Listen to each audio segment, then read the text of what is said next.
My name is Jean de Hainaut, and I will die today. I know this with the certainty that other men know the color of the sky or the taste of wine. The knowledge sits in my chest like a stone, cold and heavy, pressing against my ribs with each breath I draw. I am 23 years old. I have never kissed a woman I loved. I have never held my own son. I have never seen the great cathedrals of the South or tasted the wines of Burgundy. All the things I thought I would do, all the years I imagined stretching before me like an endless road, they end here, on this muddy hillside in a place called Crécy, beneath a sky gone dark with English arrows. I write this in my mind as I wait, because a man should leave some record, even if it is only thoughts. My hands shake as I grip my reins, not from fear, though God knows I am afraid, but from the weight of what I have seen this day, what I am about to do. The armor I wear is my father's, passed down when he fell at Castle fighting the Flemish. It is good steel, well made, the breastplate hammered smooth and fitted. The bassinet helmet sits heavy on my head, the aventail mail draped across my shoulders and throat. I can smell the metal, sharp and clean, mixed with leather and sweat. My horse, a destrier named Tempête, Storm, for his grey coat and wild spirit, stamps and snorts beneath me. He knows what is coming. Animals always know. I can feel the tension in his muscles, the way he pulls against the bit, wanting to run, but not knowing which direction means safety. There is no safety here. Not for him. Not for me. Not for any of the thousands of French knights gathered on this field. Their banners bright against the gathering dusk, their armor gleaming dull. We are the flower of French chivalry, they tell us, the greatest warriors in Christendom. We have ridden here to crush an English king who dares raid our lands. King Philip himself commands us, and with him ride the counts and dukes of half of France, Alençon, Flanders, Lorraine, Blois. The oriflamme, the sacred banner of flame-red silk, flies above us. Its presence a decree from God himself. No quarter, no mercy, no ransoms. Every Englishman on that hill will die. That is what they told us this morning as we rode from Abbeville. But I have seen the English position, and I am not so certain. They hold the high ground, deployed along a ridge that slopes gently upward from where we stand. The Prince of Wales commands their vanguard, we are told, a boy of 16 playing at war. Behind him, the English reserves wait in ordered ranks. And everywhere among them, like weeds in a wheat field, stand the archers, hundreds upon hundreds of men in leather and cloth, holding great yew-bows taller than a man. I have fought in Gascony. I have seen what English arrows can do, but never like this, never so many. The morning began in confusion. We marched hard from Abbeville, King Philip eager to catch the English before they could slip away again, as they had at the Seine, at Poissy, at a dozen fords along the Somme. Our scouts found them yesterday, cornered at last, their backs to the forest near the village of Crécy. Philip called his marshals together. Attack tomorrow, they said. Let the men rest, form proper lines, coordinate the assault. The king agreed. We made camp, ate what food we had, checked our gear. I slept badly, dreaming of home, of my mother's face, of the girl in Valenciennes who smiled at me once at a feast. When dawn came, everything changed. Riders brought word the English were fortifying, digging pits, sharpening stakes. Philip's temper snapped like a rotten bowstring. We ride now, he commanded. Today, this morning. His marshals protested. The men are tired. The Genoese crossbowmen have marched all night. We need time to deploy properly. Philip would not hear it. His honor had been pricked too many times by Edward's raids, his pride scraped raw by the humiliations of the campaign. We would attack, and we would attack now. So we rode. Thousands of us, column after column, banners streaming, the sound of hooves like thunder rolling across the countryside. I rode with the men of Hainaut, my homeland, the place my mother came from before she wed a minor lord of Artois. We are not front-rank nobility, my family. No great titles, no vast estates. But we are knights, and that means everything. It means we charge when commanded. It means we fight with lance and sword, not bow and cowardice. It means we do not flee, ever. As we approached the field, I could see the English lines forming on the hillside ahead. They looked small from a distance, insignificant. How could so few stand against so many? We outnumbered them 3-1, perhaps more. But as we drew closer, I began to understand. They had chosen their ground perfectly. The slope was gentle but steady, forcing us to charge uphill. The fields had been reaped, leaving stubble and uneven ground. Pits had been dug. I could see the fresh earth, dark against the yellow straw, hidden traps to break horses' legs. And the archers. Sweet Christ, the archers. They stood in wedges, alternating with blocks of dismounted men-at-arms, creating a wall of wood and steel and flesh. Their bows were strung, arrows nocked, faces invisible beneath simple helmets and hoods. They did not look like warriors. They looked like peasants, like farmers and shepherds pulled from their fields. That is what we told ourselves. That is what we needed to believe. The Genoese went forward first. 15,000 crossbowmen, mercenaries hired by Philip to provide firepower before the knights charged. They were professionals, these men, veterans of Italian wars and sieges. They carried heavy arbalests, powerful weapons that could punch through plate armor at 100 paces. But they were tired. They had marched through the night, carrying their crossbows and the great pavis shields meant to protect them while they reloaded. And the rain that fell this morning had soaked their bowstrings. Crossbow strings of hemp and sinew, unlike the waxed linen strings of the English longbows. I watched them form up, a great mass of men in mixed livery, some in mail, some in leather, most with little armor at all. They began to advance, chanting, beating their weapons against their shields. It was meant to intimidate, to make the English afraid. Instead, it seemed to wake them. The English stood silent, waiting. The Genoese loosed their first volley.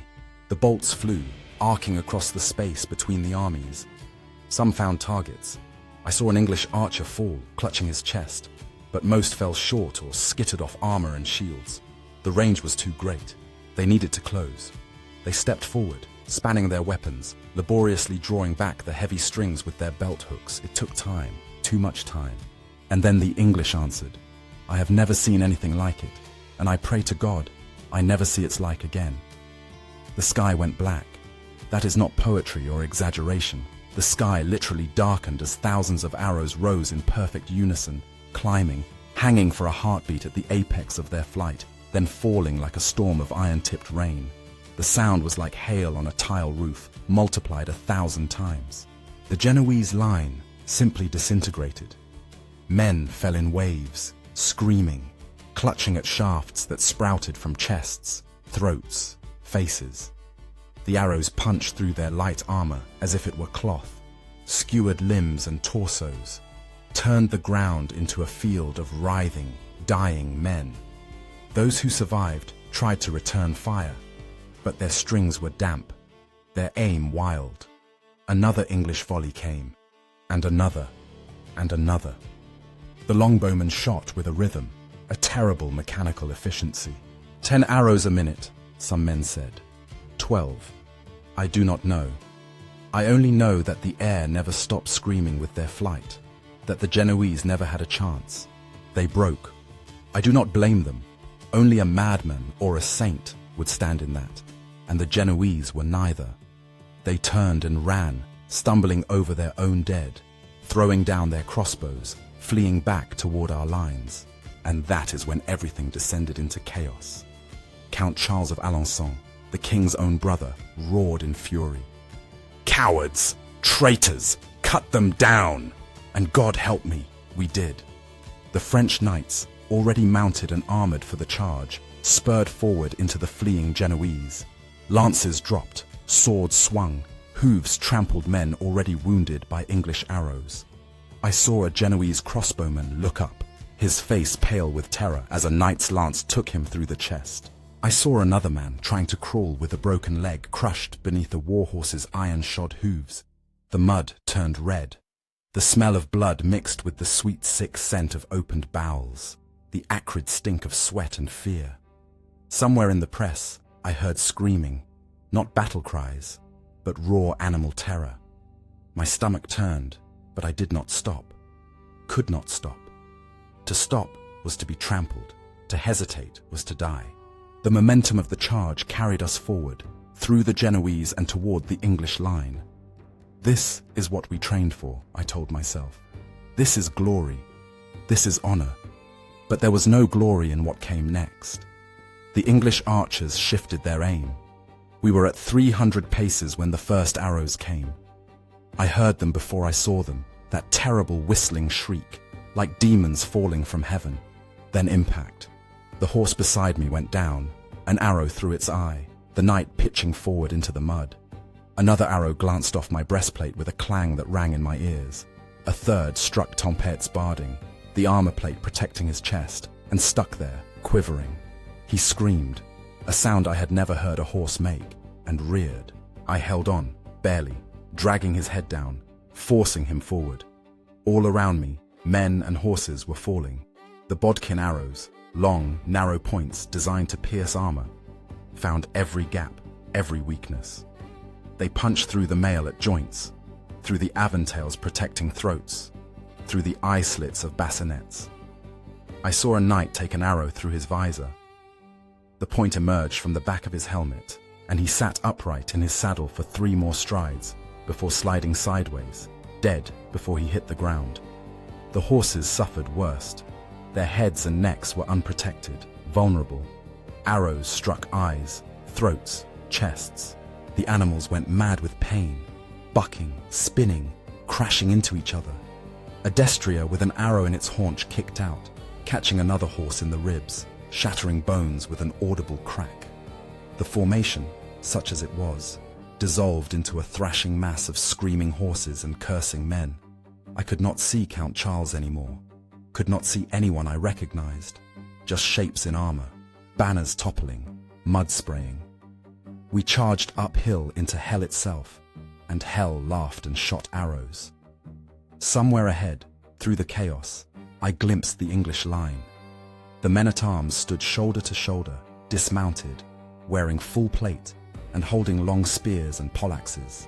Behind them, between them, around them, the archers kept shooting. They never stopped shooting, and behind the archers I could see something. Smoke? Thunder without lightning? A sound like the crack of doom itself, and iron balls came bouncing through the mud, tearing furrows in the earth, smashing horses' legs.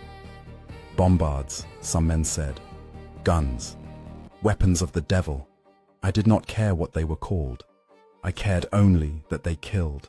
A ball struck a knight 10 feet to my left, taking his horse's front legs off at the knees. The animal went down face first, and the knight, trapped in his armor, unable to free himself, disappeared beneath the hooves of the horses behind him. I never saw him again. And still we charged, because we are knights, because honor demands it, because to turn back is to admit that peasants with bows are our equals, and that is unthinkable. The world narrowed to the space between my horse's ears, to the muddy ground ahead, to the next breath and the next heartbeat.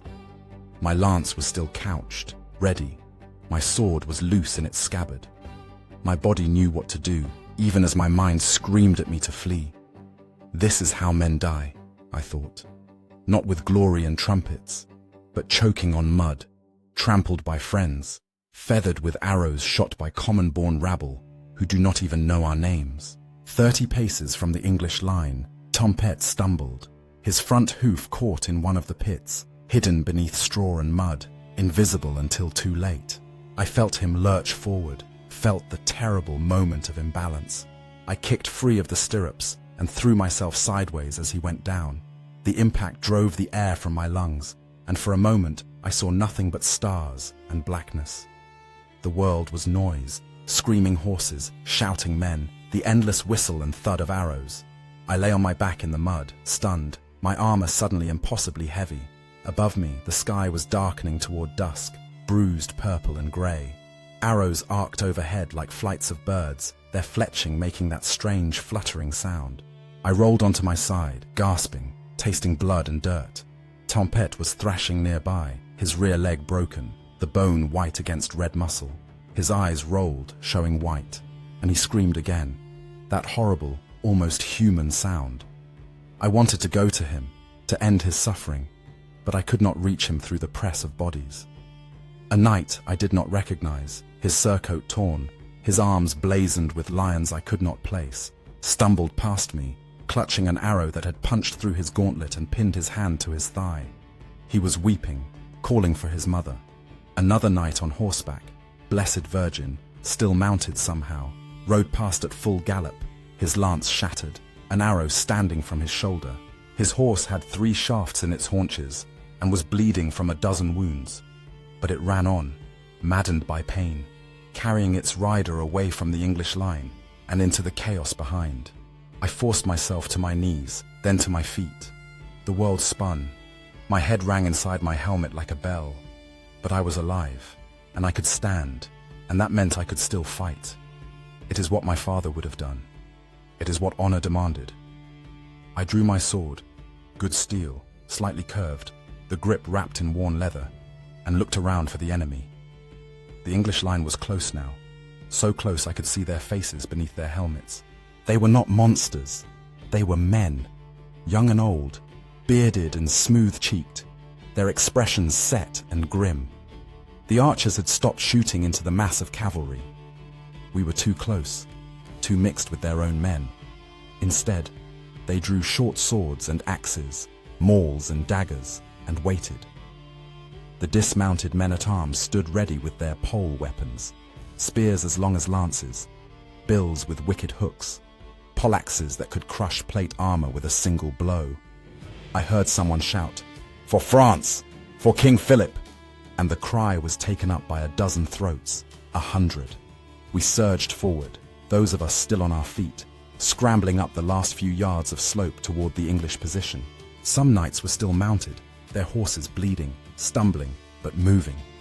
Most of us were afoot now, our lances lost or broken, fighting with swords and maces and desperate fury. I reached the English line just as a man-at-arms thrust a spear at my chest. I twisted, and the point scraped across my breastplate with a screech of metal on metal. I brought my sword down on the spear shaft, cutting halfway through the wood. He jerked it back, and I lunged forward, inside his reach. We crashed together, armored bodies colliding with a sound like pots clanging. He was strong, a big man, taller than me, his face invisible behind a full visor.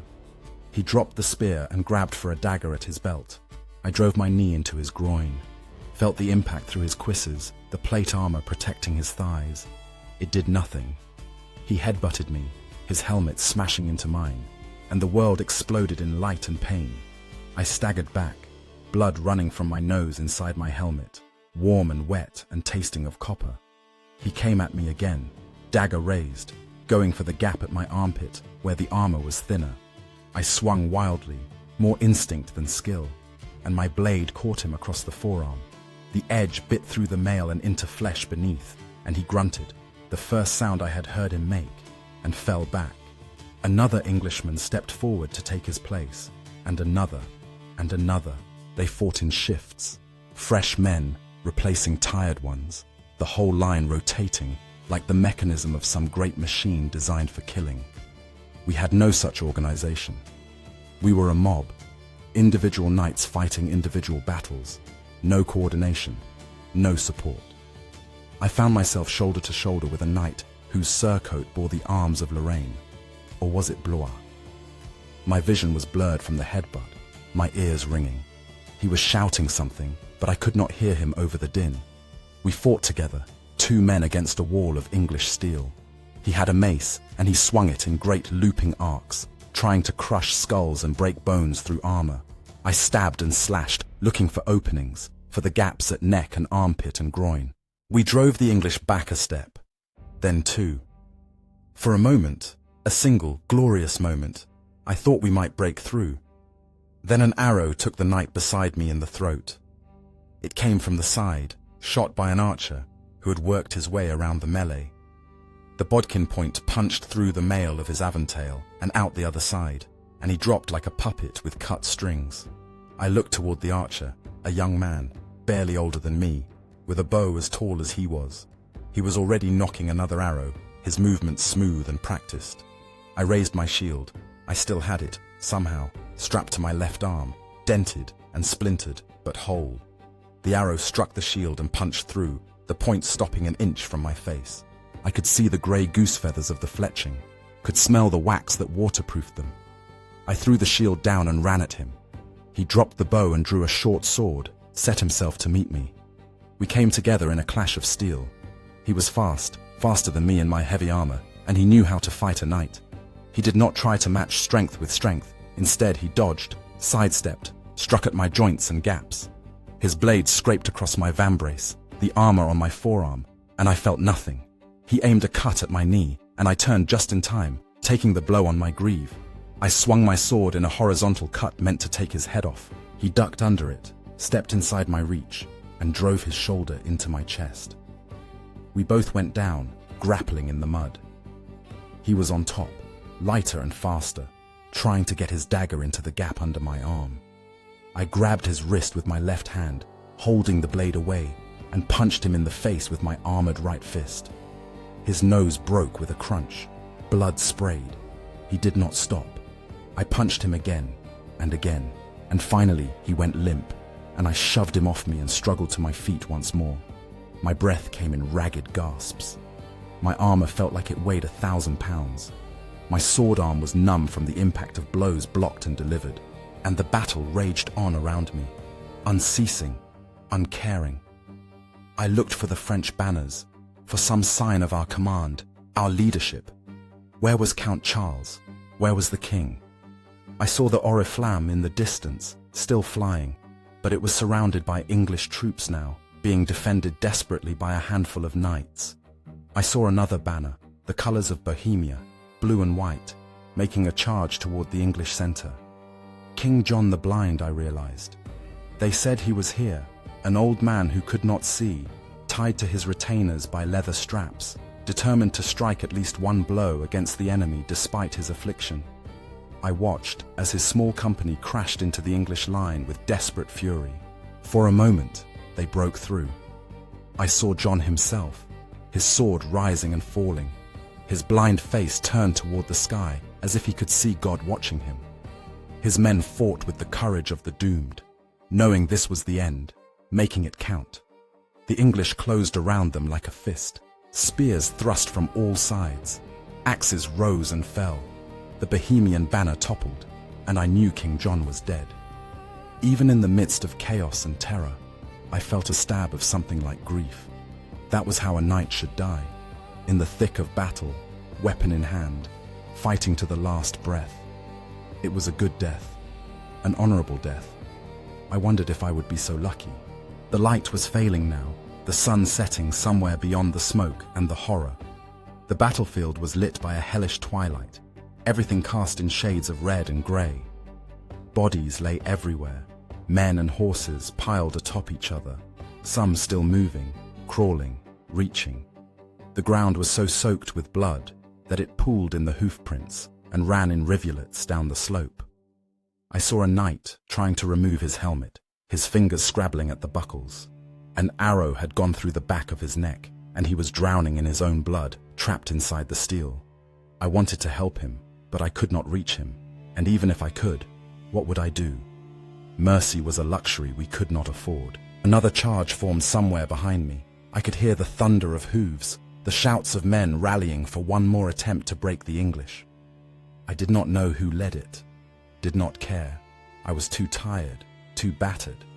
My armor was dented and gouged, my surcoat torn and filthy. My sword was notched from striking armor and shields. But I was still alive, and the battle was not over, and so I turned toward the sound and prepared to join them. We came at the English line from a different angle this time, trying to hit their flank, where the archers were less concentrated. The Prince of Wales banner still flew in the center. I could see it, black and proud, the 3 feathers standing out against the darkening sky. They said he was only 16, but he fought like a man possessed, rallying his troops, holding the line through sheer force of will. I hated him for his youth, his courage, his impossible, peasant-born victory. We crashed into the English flank with the last strength we possessed. Men fought hand to hand in the gathering darkness, stabbing at shadows, striking at sounds. I felt my sword sink into something soft, could not see what, did not want to know. Pulled it free and swung again. An English man-at-arms caught the blow on his shield and thrust a spear at my belly. I twisted, took the point on my hip armor, felt the impact jar through my whole body, swung my sword at his head, missed. He drove me back with a series of quick thrusts, professional and efficient. I was slower now, my movements clumsy with exhaustion. My foot caught on a corpse, and I went down on one knee. He raised the spear for a killing thrust. And then a French knight, I never saw his face, barreled into the Englishman from the side, bearing him down. I scrambled up, looked around for another enemy, found none. The charge had stalled, broken up into a dozen individual fights. Men grappled in the mud, too tired to do more than cling to each other, waiting for someone to find the strength to strike a killing blow. The sound of battle had changed. The roar had faded to a grim, exhausted grunting, the clang of steel replaced by the wet sounds of blades in flesh, the gasping of men too tired to scream. I saw a knight sitting on the ground, his helmet off, blood streaming from a cut on his scalp. He was staring at nothing, his eyes empty, his hands limp. Nearby, two men, I could not tell if they were French or English, lay locked together in death, their weapons still embedded in each other's bodies. The bombards fired again, that terrible crack of thunder, the smell of sulfur. An iron ball bounced past me, missed by inches, and I felt the wind of its passage. It struck a horse's corpse and tore it nearly in half. I stood alone in a small clearing among the dead. All around me, men were dying. But in that moment, I was utterly, impossibly alone. The silence in my head was deafening. I thought of my mother, of the last time I saw her, standing in the doorway of our manor, her hand raised in farewell. I thought of the girl in Valenciennes, whose name I never learned. I thought of all the things I would never do, never see, never know. And I understood, with terrible clarity, that this was the end. Not of the battle. The battle would go on, into the night, until exhaustion or death claimed the last man standing. But the end of chivalry, of the world I knew. We had charged uphill into peasant arrows and been slaughtered like animals. All our training, our armor, our noble birth, none of it mattered. A farmer with a bow could kill a knight, could kill a dozen knights, could kill hundreds. And we had no answer, no defense, no way to fight back except to die bravely and call it honor. A sound behind me made me turn. An English archer was approaching, an axe in his hands, his face set and cold. He was limping, an old wound, maybe, or taken earlier in the day, but he was steady enough. He looked at me, and I looked at him. Two men who had never met, who had no quarrel except the accident of our births, about to kill each other because kings commanded it. I raised my sword. It felt heavy as a church bell. He raised his axe. Somewhere in the distance I heard a trumpet blow, the signal to retreat, perhaps, or regroup, or charge again. I would never know. The archer swung. I did not die. Not then. The axe. I saw it coming, saw the arc of its descent, watched it fall toward my head, as if time itself had slowed, struck the side of my helmet with a clang that rang through my skull like the bells of Notre Dame. The world went white, then black, then white again. I was on the ground, I realized, though I did not remember falling. My helmet was dented inward, the metal pressing against my temple, and I could feel warm blood running down the side of my face. The archer stood over me, raising the axe for another blow. This one would finish it. I knew that, accepted it, almost welcomed it. Better a quick death than slow suffocation beneath a pile of corpses, or bleeding out in the mud as night fell. But the blow never came. A French knight, his armor so battered and fouled I could not read his arms, crashed into the archer from behind, bearing him down. They grappled in the mud, wordless and desperate, and I could only watch, half blind, unable to rise. The knight got a dagger into the archer's ribs, between the leather plates of his jack. Once, twice, 3 times. The archer went still. The knight rose, swaying, and looked down at me. For a moment I thought he would help me up, would pull me to my feet, and we would fight on together. Instead, he simply turned and stumbled away, back toward the fighting. I do not know his name, never will. He saved my life and did not even pause to see if I lived. That is what the battle had become. No glory, no honor, just exhausted men doing what they must to survive one more moment. I lay there as darkness fell, listening to the sounds of the battle move away. The fighting continued for hours. I could hear the clash of steel, the screams of men and horses, the terrible whistle of arrows. But it grew more distant, fragmentary, as the French charges spent themselves against the English line like waves against a cliff. At some point, I managed to get my helmet off. The buckles were jammed, bent from the axe blow, and I had to work them free with fingers that shook and bled.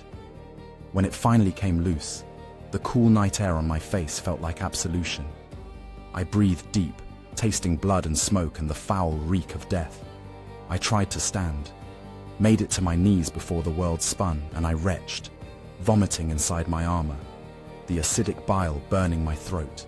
When the spasms passed, I tried again. This time I made it to my feet, swaying, using my sword as a crutch. The battlefield stretched around me in every direction, illuminated by a half moon that painted everything in silver and shadow. Bodies everywhere, thousands of them. The dead lay in heaps where the fighting had been thickest, piled 3 and 4 deep. Men crushed beneath their own horses, knights who had drowned in the mud, too encumbered by armor to rise, archers with French swords in their backs, squires and pages who should never have been on a battlefield at all. I picked my way through them, looking for what? A way out? A horse? My own death? I did not know. I walked because to stand still was to acknowledge what had happened, and I was not ready for that, not yet. I found Count Charles of Alençon, the king's brother, who had led the first charge. He lay on his back, his arms spread wide, his surcoat so soaked in blood I could barely make out the arms of France. 7 arrows stood from his body, and his visor had been pried up, by looters probably, looking for valuables. His eyes stared at the sky, and his mouth was open as if he had died in the middle of a shout. I knelt beside him, not sure why, and closed his eyes. It seemed important, somehow. A small gesture of respect in an ocean of dishonor. Near him lay a dozen other knights, all high-born, all dead in the same manner, feathered with arrows, their armor dented and pierced, their banners trampled in the mud.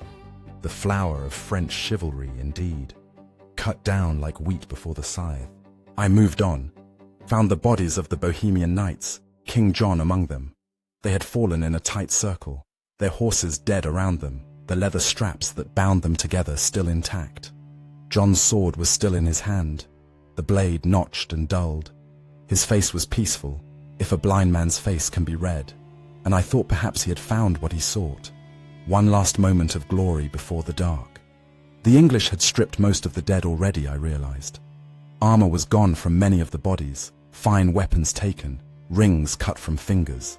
The night was full of quiet movement, figures moving among the corpses, methodical and unhurried, claiming the spoils of victory. I should have been outraged, should have driven them off, defended the dignity of the fallen. But I was too tired, too broken, and what did it matter? The dead had no use for gold or steel. Let the living take what they could. I heard voices speaking in English, rough and low. Saw torches moving along the ridge where the English line had stood. They were regrouping, I realized, organizing themselves for the morning, setting guards, treating their wounded, what few they had. The battle was over. We had lost. The knowledge sat in my chest, heavy and final. France, mighty France, the greatest kingdom in Christendom, had been defeated by a force a third our size, defeated by archers, by peasants, by men who should have fled at the mere sight of our banners. I thought of King Philip, wondered if he still lived, if he had escaped.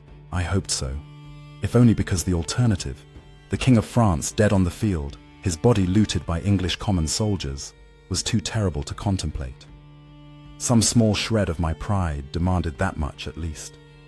I found a dead horse, English, judging by the lack of barding, and sat against its flank, sheltered from the wind. My armor was too damaged to remove without help. the buckles jammed and bent.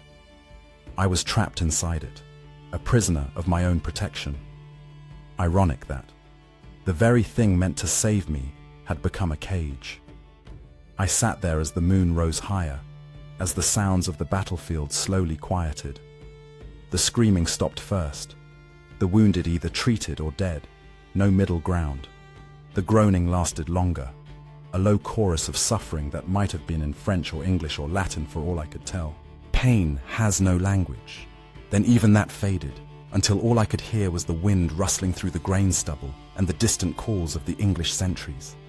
I should have tried to escape, should have crawled away into the darkness, found a village, sought sanctuary in a church, but I could not move. The will had gone out of me. I simply sat, my back against cold horseflesh, and waited for whatever came next. What came was dawn, a grey, cheerless thing, fog rising from the blood-soaked fields, crows gathering in the trees. The English began moving through the battlefield in force, organized companies with wagons and tools. They were gathering their arrows, I realized, plucking them from corpses in the ground, salvaging what could be reused. Thrifty, even in victory. I watched them work, too numb to care, watched them approach.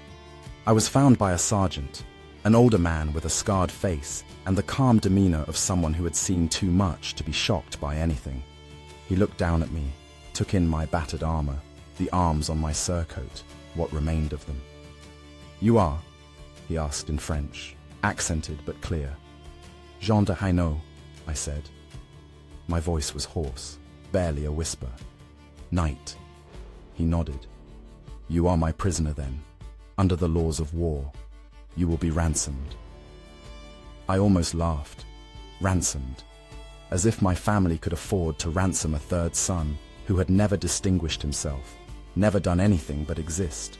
But I nodded, because what else was there to do? 2 soldiers helped me to my feet, half carried me to one of the wagons where other French prisoners sat under guard. There were perhaps 30 of us, all knights or nobles, all too wounded or too exhausted to resist. We did not speak to each other. What was there to say? The day passed in a blur. The English brought us water, thin gruel, tended the worst of our wounds. They were not cruel. Why would they be? We were valuable. Dead, we were worth only our armor. Alive, we could be traded for gold. Professional courtesy, one might call it. I learned, in fragments overheard from guards, and from a French-speaking priest who came to tend the wounded, what had happened after I fell. The charges had continued into the night, wave after wave of French knights throwing themselves at the English line. Each one broke against it like water against stone. King Philip had been wounded, an arrow to the jaw, they said, and his horse killed beneath him. He fled the field with a handful of knights, riding through the darkness to Amiens. By morning, the English held the field unopposed. The casualties were staggering. 1,500 French knights dead, they said. Perhaps more. Thousands of common soldiers, squires, crossbowmen. The Count of Flanders, dead. The Duke of Lorraine, dead. Count Charles of Alençon, dead. King John of Bohemia, dead. The list went on, each name a hammer blow. The English had lost, by their own count, fewer than 200 men. Most of those were archers, struck by crossbow bolts in the initial exchange. The men-at-arms, protected by the archers, had barely been touched. It should have been impossible, would have been, in any rational world. But the world was not rational. The world was mud and arrows and screaming horses and men drowning in their own blood. The world was a hillside in Picardy, where the old order died and something new and terrible was born. I was ransomed, eventually. My family scraped together enough to buy me back. I never learned what they sold, what they sacrificed. I never asked. I came home in winter, thin and scarred, my left arm still stiff from the axe blow that had nearly killed me. My mother wept to see me. My father, had he lived, would have been ashamed. I could see it in the eyes of the other knights, the men who had not been at Crécy, who had not seen what I saw. They looked at me and saw failure, saw the end of everything they believed. I tried to tell them at first. tried to explain what had happened, how the English had won. But they did not want to hear it, could not accept it. Arrows could not defeat knights, they insisted. It was impossible. Some flaw in our tactics, some failure of leadership, some stroke of ill fortune. That was the only explanation. Not that the world had changed, not that everything we believed about war and honor and nobility might be wrong. So I stopped trying. Let them believe what they wanted. What did it matter? I had been there. I had seen. I knew. And knowing was a weight I would carry the rest of my life. I never fought again. Claimed my wounds prevented it, which was true enough. But the real reason was simpler. I could not stomach the thought of another battlefield, another charge, another moment of standing in the arrow storm and knowing it was all for nothing. I married the girl from Valenciennes, found her again years later, and she remembered me. We had 3 children. I taught my sons to read and write and manage land. I did not teach them the sword. Let other men's sons die for honor. Mine would live for something else. Crécy haunts me still. Even now, 40 years later, when I am old and grey and my hands shake, I see it in my dreams. See the arrows falling like rain. Hear the screaming of horses. Smell the blood and smoke and fear. I see Count Charles with his eyes staring at nothing. See King John tied to his knights, swinging his sword at shadows. See that young English archer, the one who nearly killed me, his face set and cold and utterly human. People speak of Crécy sometimes when they think I cannot hear. Call it a disaster, a tragedy, the end of an age.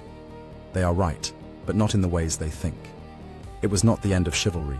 Knights would fight for decades more, centuries more, clinging to their old ways even as the world moved on. But it was the beginning of the end.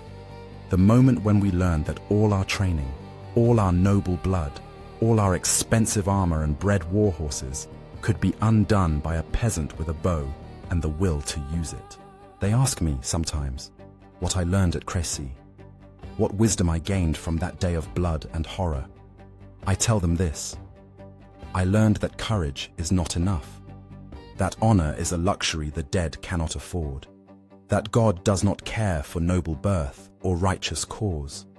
The arrows fall on the brave and the coward alike, on the knight and the common man, on the young and the old. Death makes equals of us all. And I learned that a man can survive the unsurvivable, can live long years after the day he should have died, and yet never truly leave that field. Part of me is still there, on that hillside, sitting against a dead horse as the crows gather. Part of me will always be there, until I am laid in the ground and the earth takes what remains. My name is Jean de Hainaut. I am 73 years old. I have outlived everyone I loved, and most of those I hated. Tomorrow, or next week, or next year, I will die, and when I do, I pray God grants me peace. But I do not expect it. Men like me do not deserve peace. We deserve only to remember and to bear witness, so that others might know what we paid for our pride. This is what I remember. 10,000 knights riding to glory, banners streaming, the sun glinting on lance points and armor, the sky dark with arrows, the screaming, the mud, the blood. This is what I know. We lost more than a battle that day. We lost the future. The world we knew died at Crécy, and we died with it, though some of us were fool enough to keep breathing. This is my testimony. This is my witness. This is the truth of what happened on that hillside in Picardy, August 26th, in the year of our Lord 1346, when the old world ended and the new was born in fire and blood and English arrows. May God have mercy on us all, for we had none for each other.